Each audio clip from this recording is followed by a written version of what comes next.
અહીંયા રાખ જોડી નાખી. એ માથા ભારે મગન આવે છે ને એટલે હું ફફડાટી આવ્યો. માથા ભારે મગન ઈ કોણ? હું તો હું ના ઓળખતો, ભોળાને ગોતે છે. તો પણ ડોહાને ગોતે તો તમે હું કામ ભાગો? પણ ભોળો એમ કેતો તો હું કહી દઈશ તું ભોળા દાદા છો એમ.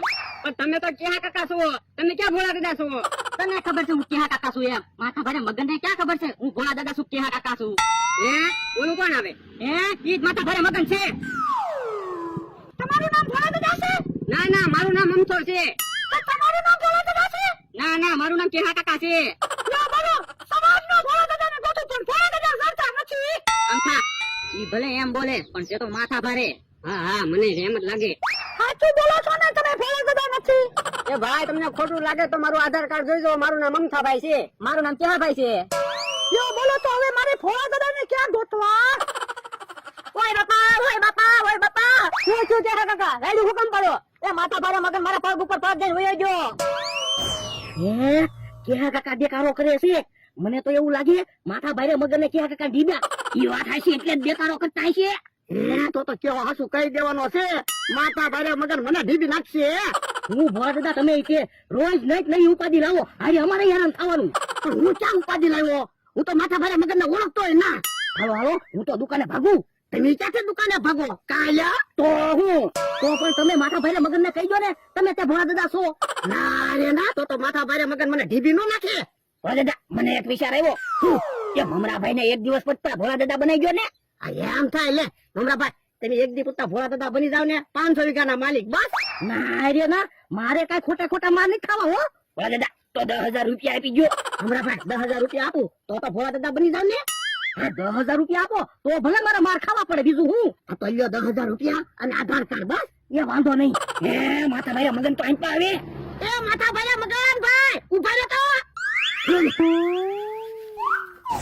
મને શું કામ સાથ પડ્યો છે? માથા ભાઈ મગન ભાઈ તમે ભોળા દાદા ને ગોતો છો ને? આ ભોળા દાદા છે. તમે ભોળા દાદા છો? હા. આધાર કાર્ડ દેખાડો તો. લ્યો. હા, તમે જ ભોળા દાદા છો.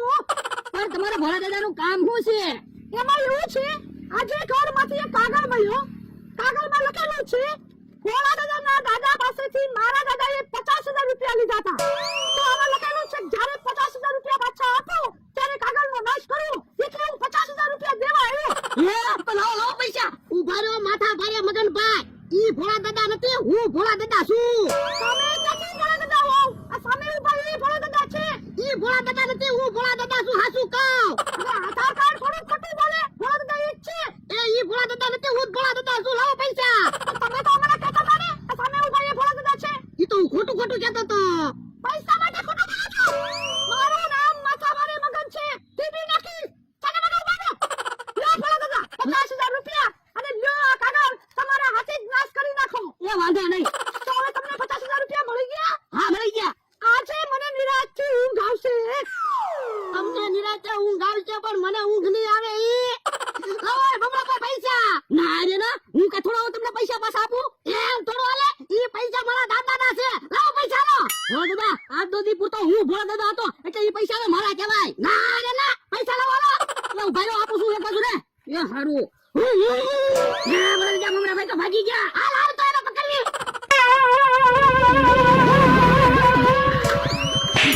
આ ગાડી એક બાજુ રાખીને મમરાભાઈ ભાગી જાહે. પણ હું તો ગાડી દેવા આવ્યો. જો ભાગી ગયા. મમરાભાઈ ની વાય કામ ધોડ્યા. એ 50,000 રૂપિયા લઈને વયા ગયા. જો બોલો તો તમે મમરાભાઈ ને 50,000 આપ્યા હું કામ?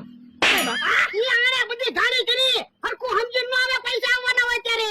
પણ મને થોડી ખબર હતી પૈસા આવવાના છે. હવે વાતું ન કરવી. મમરાભાઈ ને ફોન કરતા પૈસા પાછા દઈ જાય. એ હારું મમરાભાઈ. હલો મમરાભાઈ ક્યાં છો? એ એરપોર્ટે જાવ છું પ્લેન ની ટિકિટ બુક કરાવવા. ઈ તો પ્લેન ની ટિકિટ બુક કરાવવા ગયા. તો મમરાભાઈ તમારા પૈસા ગયા. હે બાપા